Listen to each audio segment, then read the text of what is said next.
যদি নবীকে চিন্তারে বাবা ওই নবীর আদর্শ জবাই করতা না, বেঈমানের পা চাটা গোলাম হইতা না।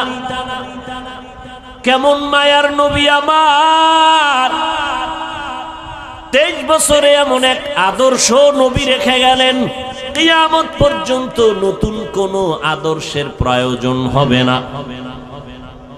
আমার নবীর আদর্শই পাওয়ারফুল এবং পারফেক্ট, কিয়ামত পর্যন্ত কোনো সংশোধনী লাগবে না।